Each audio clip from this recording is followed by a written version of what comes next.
Students, आज का अपना टॉपिक है plant tissue culture. Plant tissue culture is the technique the cultivation of plant parts in aseptic condition on nutrient medium. Cultivation of plant parts, इसमें जो हम plant parts लेते हैं उनमें जो टिश्यू होना चाहिए मेरिस्टेमेटिक टिश्यू, कुछ पार्ट जो है वो मेरिस्टेमेटिक टिश्यू का होना चाहिए। और कंडीशन हमें क्या रखनी चाहिए? Aseptic condition. एसेप्टिक कंडीशन का मतलब है फ्री ऑफ माइक्रोब्स, कि वहाँ पे किसी भी तरीके का कोई भी माइक्रो ऑर्गेनिज़म नहीं होना चाहिए। माइक्रो ऑर्गेनिज़म क्या होते हैं? मेनली बैक्टीरिया, वायरसेस और फंजाई और माइकोप्लाज्मा। क्योंकि अगर बैक्टीरिया या वायरसेस होंगे तो उनकी ग्रोथ इतनी तेज़ी से होती है कि जो टिश्यू हम ग्रो करना चाह रहे हैं वो नहीं कर पाएंगे। उसकी जगह उसमें क्या हो जाएगा? बैक्टीरिया की ग्रोथ हो जाएगी। इसलिए हमें टिश्यू कल्चर टेक्निक में जो भी कंडीशन रखनी है, जो भी स्थिति रखनी है, वो कैसी रखनी है? हमें फ्री ऑफ माइक्रोब्स, कि किसी भी तरीके का कोई भी माइक्रो ऑर्गेनिज्म है जो वो वहाँ पे ग्रो नहीं करना चाहिए। तीसरा है न्यूट्रिएंट मीडियम। न्यूट्रिएंट मीडियम हम वो देंगे, पोषण माध्यम, जो कि प्लांट को नेचर में बाहर से मिल रहा है, नेचुरल कंडीशन से मिल रहा है। उस मीडियम में हम वो सब चीज़ें डालेंगे और उसमें उस टिश्यू को ग्रो करेंगे। तो मेन जो प्लांट टिश्यू कल्चर टेक्निक है वो है कि cultivation of plant parts in aseptic condition on nutrient medium. तो तीन परिस्थितियां हैं अपने पास कि प्लांट पार्ट्स का मतलब कि उसमें मेरिस्टेमेटिक टिश्यू होना चाहिए, कंडीशन एसेप्टिक होनी चाहिए और न्यूट्रिएंट मीडियम। सबसे पहले जो प्लांट टिश्यू कल्चर की जो स्टडी की थी वो किसने की थी? हेबरलैंड ने। हेबरलैंड ने 1903 में सबसे पहले इसको 1902 में सबसे पहले इसको ग्रो किया, टोबैको रूट टिप्स को ग्रो किया। और टोबैको रूट टिप्स में उसने किसमें डाली? सिंपल अगार मीडियम में। सिंपल अगार मीडियम में डाली और देखा कि उसमें कुछ ग्रो होता है क्या, लेकिन उसको कोई सफलता नहीं मिली। उसके बाद वापस से 30 इयर्स आफ्टर 1933 में तीन साइंटिस्ट ने, एक हेबरलैंड, गॉथर्ड एंड नॉर्थकोट, इन तीनों ने मिलके एक एक्सपेरिमेंट वापस से रिपीट किया और सिंपल अगार मीडियम में ही वही टोबैको रूट टिप्स उन्होंने डाली।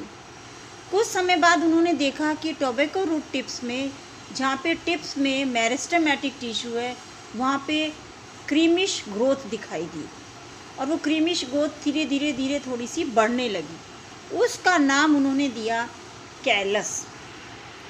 और उस कैलस का मतलब है अनडिफ्रेंशिएटेड मास ऑफ सेल्स, कि कोशिकाओं का ऐसा समूह जिसमें कि कोई डिफ्रेंशिएशन नहीं है। तो इस तरीके से सबसे पहले गॉथर्ड, नॉर्थकोट एंड हेबरलैंड ने ये प्लांट टिश्यू कल्चर की सफलता प्राप्त की और उन्होंने कैलस को ग्रो किया। फिर उन्होंने उसी कैलस को दूसरे मीडियम में ट्रांसफ़र किया, फ्रेश मीडियम में, और उसको मल्टीप्लाई किया, ग्रो किया। इसके बाद एक दूसरे साइंटिस्ट ने, जिसने कि मुराशेज एंड इसको, उन्होंने पूरा कंप्लीट न्यूट्रिएंट मीडियम बनाया जिसमें कि हम प्लांट टिश्यू को ग्रो कर सकते हैं। तीसरा मिलर ने स्टडी की। मिलर ने ये देखा कि हम साइटोकाइनिन की जगह अगर हम कोकोनट वाटर यूज़ करें तो उसमें भी जो प्लांट टिश्यू कल्चर है वो ग्रो कर सकता है। इसके अलावा एक स्टीवर्ट नामक साइंटिस्ट ने, जो कि बहुत ही बड़ा प्लांट टिश्यू कल्चरिस्ट था, उसने स्टडी की और उसने दिया कंसेप्ट टोटीपोटेंसी का, कि हम एक सेल से पूरा कंप्लीट प्लांट बना सकते हैं, एक कोशिका से पूरा कंप्लीट प्लांट ग्रो कर सकते हैं।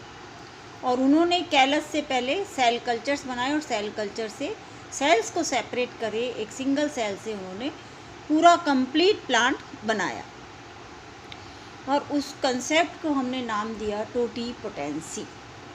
अब हम इस टेक्निक को कैसे करते हैं, इस प्लांट टिश्यू कल्चर टेक्निक को कैसे फॉलो करते हैं, किस तरीके से हम उसको ग्रो करके प्लांट को ग्रो करते हैं। हम सबसे पहले प्लांट पार्ट्स लेते हैं। मैंने आपको ये बताया कि जो प्लांट पार्ट्स है वो कैसा होना चाहिए, उसमें थोड़ा सा पार्ट जो होना चाहिए वो मेरिस्टेमेटिक टिश्यू का। मेरिस्टेमेटिक टिश्यू जो है वो हम क्यों ले रहे हैं, वो हम इसलिए ले रहे हैं कि मेरिस्टेमेटिक टिश्यू जनरली क्या होती है, वायरस फ्री सेल्स होती है, कंटिन्यूअस डिवीजन स्टेज में होती है, लगातार विभाजित होती रहती हैं, प्लस वायरस फ्री होती हैं। लगातार विभाजित होने के कारण और वायरस फ्री होने के कारण हम उन सेल्स को लेते हैं। तो या तो हम लेते हैं सीड्स, या हम लेते हैं रूट टिप्स, या हम लेते हैं शूट टिप्स या कॉटिलिडम्स। जब हम रूट टिप्स या शूट टिप्स को डायरेक्ट डालते हैं तो रूट टिप और शूट टिप में सबसे टिप वाले पार्ट पे कैसी कोशिकाएं होती है, मेरिस्टेमेटिक, और उन मेरिस्टेमेटिक से क्या आने लग जाता है, कैलस। या फिर हम दूसरा क्या लेते हैं, सीड्स। जब सीड्स को हम जर्मिनेट करेंगे तो उसमें सबसे पहला वाला जो पार्ट आता है वो क्या आता है, रूट टिप्स, और उसके बाद आती है शूट टिप्स। तो सीड्स जर्मिनेट होकर वापस से उसमें क्या आ जाएंगे, रूट टिप्स और शूट टिप्स, जिसमें कि मेरिस्टेमेटिक टिश्यू होगा। अब स्थिति ये है कि जब भी हम प्लांट पार्ट्स लेंगे तो हमें कंडीशन कैसी रखनी है, हमें हालात कैसे रखने हैं, सारे कंडीशन कैसी रखनी है, स्टेरलाइज्ड, बिल्कुल कैसी रखनी है कंडीशन, स्टेरलाइज्ड कंडीशन रखनी है हमें। तो जो भी प्लांट पार्ट्स हम ले रहे हैं उनको हम पहले क्या करेंगे, वाटर में लेंगे और उसके बाद सरफेस स्टेरलाइज्ड करेंगे। सरफेस स्टेरलाइज करने के लिए हम क्या लेते हैं, 0.1% मर्क्यूरी क्लोराइड। अब 0.1% मर्क्यूरी क्लोराइड को हम कितने मिनट के लिए ट्रीटमेंट देते हैं, 2 मिनट के लिए। जब 2 मिनट के लिए ट्रीटमेंट देते हैं हम, तो उससे सरफेस पे जितने भी बैक्टीरिया या माइक्रो ऑर्गेनिजम्स हैं, वायरसेस वगैरह सब हैं, वो रिमूव हो जाएंगे। तो हम इसको कहते हैं कि हमने प्लांट्स को क्या किया, प्लांट पार्ट्स को सरफेस स्टेरलाइज। तो जो भी प्लांट पार्ट या टिश्यू हम उसके अंदर डालेंगे मीडियम में, प्लांट टिश्यू कल्चर टेक्निक के अंदर, वो कैसे होने चाहिए, सरफेस स्टेरलाइज। तो सबसे पहला जो अपना स्टेप है वो क्या है कि plant part should be surface sterilised. Surface sterilise करने के लिए हम सबसे पहले क्या लेते हैं, मर्क्यूरी क्लोराइड। उसका ट्रीटमेंट हम 1 या 2 मिनट का देते हैं, लेकिन हम दूसरे केमिकल्स भी यूज़ कर सकते हैं, जैसे कि sodium hypochlorite, bromine water, alcohol, लेकिन इसका समय जो है वो हमें ज़्यादा रखना पड़ता है। इसको हम 15, 20, 25 मिनट तक के लिए हमें सरफेस स्टेरलाइज करना पड़ता है। लेकिन हम जनरली जो यूज़ करते हैं वो हम करते हैं मर्क्यूरी क्लोराइड। जब प्लांट पार्ट सरफेस स्टेरलाइज कर लेते हैं उसके बाद हमें उनको किस में इनोकुलेट करना पड़ता है, न्यूट्रिएंट मीडियम। न्यूट्रिएंट मीडियम क्या है, पोषण माध्यम, जिसमें कि हमने सारी वो चीज़ें डाल रखी हैं जो कि प्लांट को ग्रो करने के लिए चाहिए। न्यूट्रिएंट मीडियम का पूरा डिटेल्स जो है वो मैं आपको नेक्स्ट लेक्चर में बताऊंगी कि व्हाट इज़ न्यूट्रिएंट मीडियम, उसमें क्या क्या मेन कंटेंट होते हैं, उसको कैसे बनाते हैं। अभी मैं आपको टेक्निक बता रही हूँ ताकि आप टेक्निक को फॉलो करें कि ये प्लांट टिश्यू कल्चर टेक्निक को हम कैसे करते हैं। तो न्यूट्रिएंट मीडियम जो हमने बनाया हुआ है उसके अंदर हम उसको इनोकुलेट करेंगे। तो हम सरफेस स्टेरलाइज प्लांट पार्ट्स को किस में रखते हैं, लैमिनर फ्लो। एक जो जिसके अंदर हम ये टेक्निक करते हैं वो कौन सी मशीन है, लैमिनर फ्लो। लैमिनर फ्लो में 3 बटन्स हैं, एक यूवी लाइट है, एक वाइट लाइट है और एक फ़िल्टर्स है। फ़िल्टर्स से जो हवा आती है वो कैसी आती है, बैक्टीरियोलॉजिकल फ़िल्टर एयर आती है। और वो बैक्टीरियोलॉजिकल फ़िल्टर जो एयर आती है उसको बटन ऑन करते हैं जब हम काम कर रहे होते हैं, और उसके बाद हम दूसरा बटन यूवी वाला ऑफ़ रखते हैं।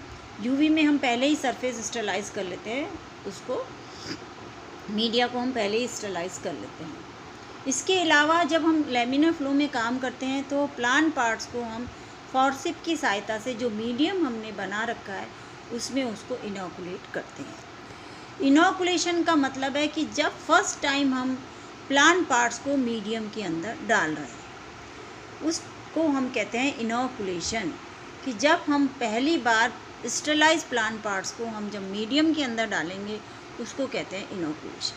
तो हम कहेंगे कि plant parts were inoculated on to medium, MS medium. Generally जो हम मीडियम यूज़ करते हैं न्यूट्रिएंट मीडियम, वो कौन सा होता है? MS medium. जब हम उसको मीडियम को उसके अंदर इनोकुलेट करते हैं, ये सारी टेक्निक जो हम करते हैं वो किसके अंदर कर रहे हैं? लैमिनर फ्लो में। जब हम इनोकुलेशन कर देते हैं और काम करती टाइम हम उसमें क्या ऑन रखते हैं? लैमिनर फ्लो के फिल्टर्स, ताकि उस पर्टिकुलर एरिया में कोई भी माइक्रोब जो है वो ग्रो ना कर सके। तब हम उसको उसमें वर्क करते हैं। उसके बाद जब हम वर्क कर लेते हैं तब उसको मोटर को ऑफ कर देते हैं और जो कल्चर्ड फ्लास्क हैं उसको हम कल्चर रूम में रखते हैं। कल्चर रूम वो है जहाँ पे कि हम प्लांट पार्ट्स में डालने के बाद फ्लास्क को वहाँ पे रखते हैं। 1 वीक बाद जब हम उसको ऑब्ज़र्व करेंगे तो हम देखेंगे कि अगर हमने सीड डाला है तो सीड जर्मिनेट होके उसके टिप वाले पार्ट पे कोई क्रीमिश ग्रोथ दिखाई देती है। वो क्रीमिश ग्रोथ जो है वो धीरे धीरे 2-3 वीक में बढ़ने लग जाती है। उस क्रीमिश ग्रोथ को हम कहते हैं कैलस। और फिर जब वो 4-5 वीक में बहुत ज़्यादा बढ़ जाती है तो उसके बाद हमें उस कैलस को दूसरे फ्रेश मीडियम के अंदर ट्रांसफ़र करना होता है। क्यों करते हैं? क्योंकि जो हमारा पुराना मीडियम है उसमें वाटर का जो कंटेंट है वो कम होने लग जाता है। जब वाटर का कंटेंट कम होगा तो कैलस की ग्रोथ भी कम हो जाएगी। इसलिए हमें उस कैलस को दोबारा से फ्रेश मीडियम में ट्रांसफ़र करना होता है। उस टेक्निक को हम कहते हैं सब कल्चर। जब हम एक मीडियम से दूसरे मीडियम में कोई चीज़ ट्रांसफ़र करते हैं तो उसको हम कहते हैं सब कल्चर। तो जब 4-5 वीक में जब कैलस की ग्रोथ अच्छी हो जाती है उसके बाद हम उसको दूसरे फ्रेश मीडियम में ट्रांसफ़र करते हैं और ट्रांसफ़र करने के बाद वो जो कैलस था उसको 4-5 फ्लास्क में ट्रांसफ़र करते हैं और फिर 4-5 वीक्स तक ग्रो होने देते हैं। इस तरीके से हम कैलस को मल्टीप्लाई करके कैलस की ग्रोथ करते हैं। इसको हम कहते हैं कैलस कल्चर, कि हमने किस तरीके से प्लांट पार्ट्स को डाल के और किस तरीके से टिश्यू कल्चर टेक्निक यूज़ करते हुए हमने कैलस को ग्रो किया। अब हम स्थिति ये रखते हैं कि जैसे जैसे हम प्लांट टिश्यू कल्चर टेक्निक करते हैं, फर्स्ट स्टेप से लेके लास्ट स्टेप तक जो भी हम कंडीशन रखते हैं वो कैसी होनी चाहिए? Sterilised condition. अगर इस स्थिति में हमने कंडीशन स्टेरलाइज नहीं रखी तो वहाँ पे अगर कोई भी माइक्रोब ग्रो कर गया, बैक्टीरिया, वायरस वगैरह, तो उस कंडीशन में टिश्यू जो है वो ग्रो नहीं कर पाएगा। क्योंकि अपन को ये पता है कि बैक्टीरिया या वायरस जो है उसकी ग्रोथ जो होती है वो बहुत ही फास्ट होती है, बहुत ही तेज़ी से होती है। तो और टिश्यू की ग्रोथ जो है वो बहुत स्लो होती है।